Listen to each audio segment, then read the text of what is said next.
खुशबू मनोरमा मिश्रा और आप देख रहे हैं इंडिया न्यूज बुलेटिन की शुरुआत एक अहम खबर के साथ।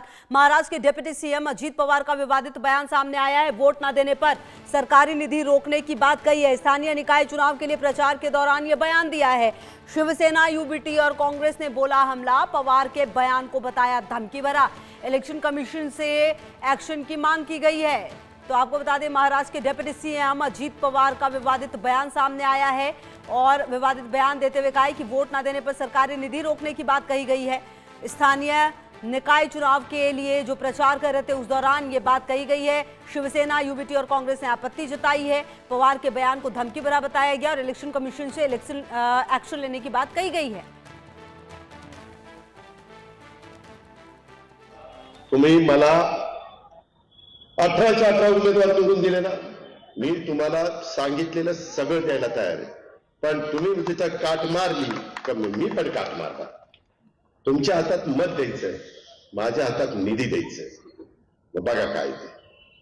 त्यामुळं जो सर्वसामान्य माणूस आहे, बारामतीकरातला काही पुढारी और शाहिद अंसारी हमारे सहयोगी ज्यादा जानकारी के लिए इसी खबर पर हमारे साथ जुड़ गए। शाहिद, देखिए, अजीत पवार का ये अंदाज कोई नया नहीं है। इससे पहले भी इस तरह के जो अंदाज उनका नजर आया है, लेकिन अब निकाय चुनाव है, एक इतने बड़े पद पर उप मुख्यमंत्री हैं और तब जब ऐसी बातों का और ऐसी भाषा का इस्तेमाल करते हैं तो निश्चित तौर पर संदेश क्या जाएगा। और कहीं ना कहीं अब जो आरोप है वो भी लग रहे हैं इलेक्शन कमीशन तक ये बात पहुंचाने की बात सामने आ रही है कांग्रेस और शिवसेना, यूबीटी की तरफ से। शाहिद, देखिए खुशबू, अजीत पवार का मामला जहां तक रहा है कि अजीत पवार हमेशा स्टेज पे जो है वो हमेशा ऐसी ही बात करते हैं जिससे लेकर जो है उनको लेकर भरमा या धमकी, दोनों चीजें हम उसको काउंट कर सकते हैं।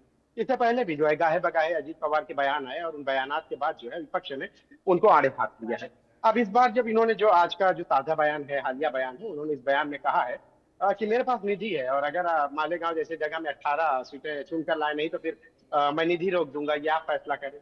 तो ये कहीं ना कहीं जो है इनडायरेक्टली जो लोग हैं, जनता है जो महाराष्ट्र की, उसे ये एक मैसेज देना चाहते हैं कि भाई अगर उनको उनकी झोली में वोट नहीं आए तो उनका नुकसान होगा। खासकर जो योजनाएं हैं, निधि है, ये सारी चीजें बंद हो जाएंगी। अब देखिए, अजीत पवार ने ये बात स्टेज पे कही है, भले ही उन्होंने तंजिया या हंसी में कही है, लेकिन कहीं ना कहीं जो जनता है उसके लिए ये हंसी नहीं हो सकती, बल्कि ऐसे माहौल में जब आचार संहिता लागू हो तो ऐसे में इस तरह की बातें भी जो है नहीं कहनी चाहिए, ये विपक्ष का कहना।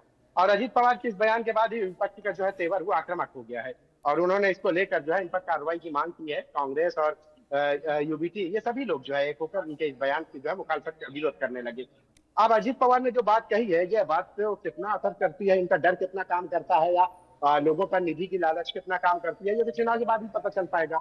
लेकिन अजीत पवार का ये जो बयान है, इस बयान में जो है अजीत पवार, अगर हम बीते 1 से 2 महीने की बात करें तो अजीत पवार के हर बयान जो है कॉन्ट्रोवर्शियल रहे हैं। विवादित बयानों की वजह से, विवादित वजूहात के बिना पर उनको जो है पिछले 1 से 1.5 महीने तक आप देखें तो लगातार उनको घेरा जा रहा है। चाहे जमीन का मामला हो, चाहे इस तरह का मामला हो या इस तरह से धमकाने का मामला हो, तो अजीत पवार के सितारे कहीं ना कहीं गर्दिश करते नजर आ रहे हैं। और आज जो है इसमें ये ताजा जब बात उन्होंने जब कह दी कि उनको जो है क्या करना है, नहीं निधि मेरे पास है, आपके पास वोट है, तो इसको लेकर भी जो है विपक्ष ने अपना तेवर जो है कड़े कर लिए।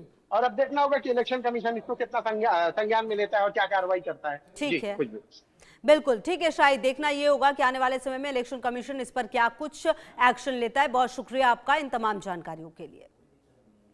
खबर अयोध्या